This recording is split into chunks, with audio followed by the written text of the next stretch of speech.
It's been 5 years since the PS5 came out, and 1 year since the PS5 Pro came out. Yeah, crazy how fast time flies. Now, the PS6 is still a few years away. However, we've actually had a ton of leaks on it recently. Even Sony made a full video with some of the things to expect from the PS6. So, get a popcorn ready and let's start with the most important part. The hardware. Okay, so right now, the PS5 uses an 8-core, 16-thread CPU based on AMD's Zen 2 architecture. It is similar to an AMD Ryzen 3700 or 3700X CPU, which was a really good CPU at launch, and it is still very capable today, but it's a chip from 2019. And by the time the PS6 releases, it will be an almost decade-old CPU, so an upgrade is definitely needed. The new PS6 is set to use a custom AMD CPU based on the Zen 6 Orion architecture, leaping 4 generations ahead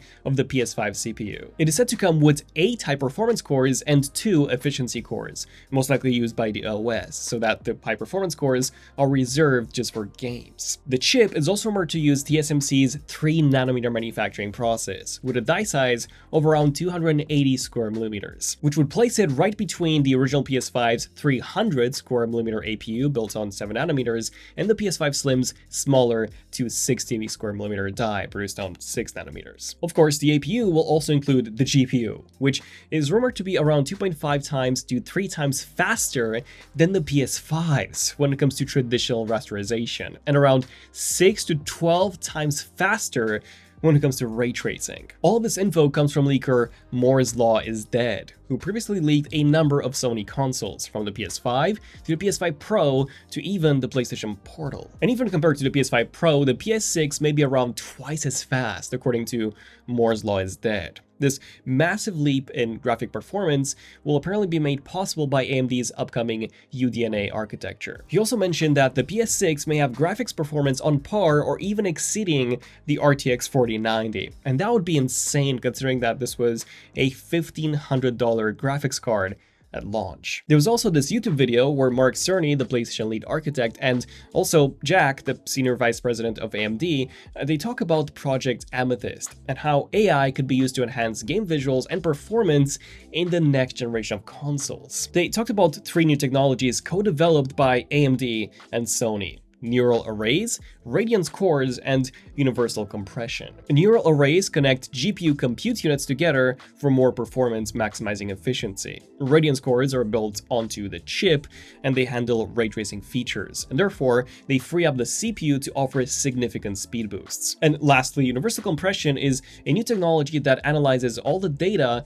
and compresses it much more efficiently than the current methods. Now, Mark Cerny was very careful to say that these features are not finalized yet, and they can only be currently tested via experimental simulations right now. But it is safe to say that these are very likely to be used in the upcoming PS6 and even the new PS6 handheld. There are separate leaks and rumors on that, and we'll be making a video on that very soon, so you subscribe for the PS6 portable. Now, given that the PS6 will probably be based on the same x86 architecture, we would also very likely see PS4 and PS5 backwards compatibility. This would be the first Sony console in 2 decades to support 2 generations of backwards compatibility, with the only other one being the original fat PS3, which had dedicated PS2 and PS1 hardware inside of it. And finally, when it comes to the RAM, the PS6 may come with a 160-bit memory bus, enabling around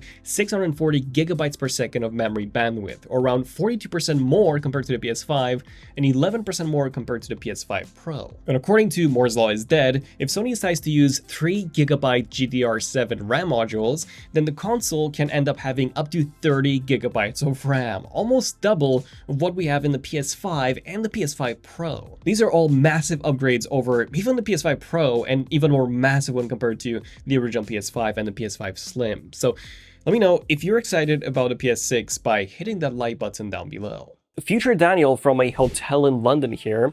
I'm here to attend some really cool events, and I just wanted to say that if you haven't gotten your hands on a PS5 yet, or you would like to try the PS5 Pro, you don't actually have to wait until Black Friday, because our partner Raylo has some awesome plans for you to jump into. Relo, by the way, is the leading UK tech subscription service that reduces e-waste by offering flexible and affordable plans for gaming consoles and a whole bunch of other devices too. With zero upfront cost and at just under £22 a month, you could get a PS5 Pro together with Battlefield 6 and play it at the highest fidelity of any console. And if you've already got a PlayStation, Relo also has offers on iPhones, Macs, and Apple Watches too. So check out Relo by using the links below. But what about the design of the new PS6? Well, the PlayStation 5 was a massive change over the PlayStation 4, and it introduced a bold new futuristic design. Just like how the PS3, when it launched, looked pretty crazy. Now, while we don't really know what the PS6 will look like, some of the rumors state that it will actually have a detachable optical drive, just like the PS5 Slim. And of course, the PS5 Pro as well. And I actually don't mind this approach. All of my games over the past couple of years have been digital. So for me, I wouldn't really need that physical drive, but for people who do, then of course you would have that option to just buy that and then attach it to your PS6. But going back to the design, it is said to be a lot more toned down compared to the PS5, with a sleeker and more understated look. That's why our concept here is a slightly modified PS5 Pro that comes in black. And we may also see a new dust-proof design according to some of Sony's latest patents. This would prevent dust or dirt from entering the PS6, while still allowing for a pretty good airflow according to the patent. But what about a controller? Well, Sony is rumored to introduce a new version of the DualSense with a removable and rechargeable battery via USB-C. And that's while keeping all the great features of the previous DualSense, such as the amazing haptic feedback and the adaptive triggers. Now, one cool thing about this new controller, named DualSense V3 apparently, is that it may actually roll out sooner. As soon as November of this year actually, together with a revised version of the PS5 Pro. And while we don't know for sure if the PS6 will use this exact same controller, it's safe to say that it could be based on it. So this controller would then give us a good idea of what to expect with a PS6. As for storage, the PS6 is more likely to come with a 2TB NVMe 5 SSD. A big upgrade from the 1TB SSD in the PS5 Slim or the 825GB SSD that we got with the original PS5, and even the newly revised PS5 Slim from last month. And with games taking up more and more storage space, this would be a really welcome upgrade, especially if you're coming from the PS5 or the PS5 Slim. Now, if you're coming from the PS5 Pro, that already came with 2TB of storage, so you wouldn't see any upgrades aside from the faster storage speeds. I'm hoping though that Sony will keep the option to easily upgrade the SSD ourselves. I actually added a 2TB SSD in my PS5 not that long ago and for a pretty good price. And the whole experience was such a straightforward one. And speaking of a straightforward experience, that's our app, Wallpapers, where we offer the highest quality wallpapers on the market, 1x1 8K, and made by our talented community of creators. We've got over 2,300 stunning wallpapers to pick from, so no matter your taste or device, you'll easily find the right fit for you. So upgrade your lock screens today by checking out Wallpapers for free. But okay, when are we expected to see the new PS6? Well, a leaker, Kepler L2, with a reliable track record, revealed that Sony has set the release dates to be in 2027. Of course, this is to be taken with a massive grain of salt, but Kepler L2 has a very accurate history of leaking console details.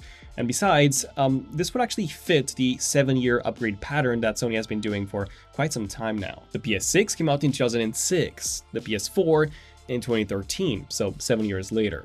Then the PS5 came out 7 years after that in 2020, therefore 2027 does seem like the safest bet. So what about pricing? Well, there have been a lot of various leaks when it comes to this. However, the lowest price was rumored by Moore's Law is Dead at just $500. And honestly, that would be awesome. Keeping the same price as the original PS5 but getting all of these upgrades would be surreal. For sure, Sony would be losing money on every console sold, just like they did with a PS3 at launch. But then of course, they'll make their money back from the games sold. Some of the more conservative estimates come from Tom's Guide at $599 to $649 and Digital Trends at $550 to $700. Personally, I'm expecting a price of $700, the same price as the PS5 Pro.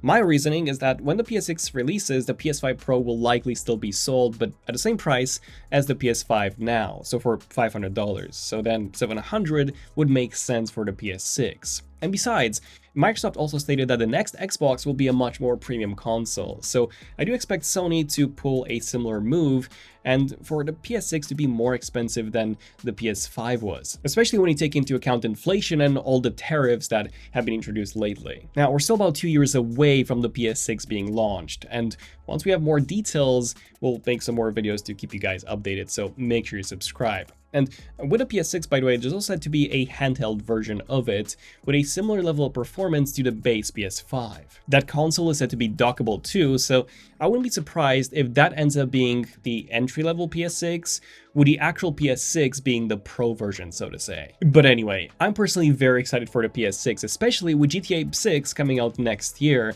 I'm thinking that we could see some serious upgrades in graphics on the PS6 when that launches, because if you think about it, the PS6 would only launch a year after GTA 6. So if you want to see more PS6 content, then do leave a like down below and do subscribe to the channel. And as always, I'm Daniel, this is ZONEofTECH, and I'll see you guys in the next one. ZONEofTECH, signing out. Cheers.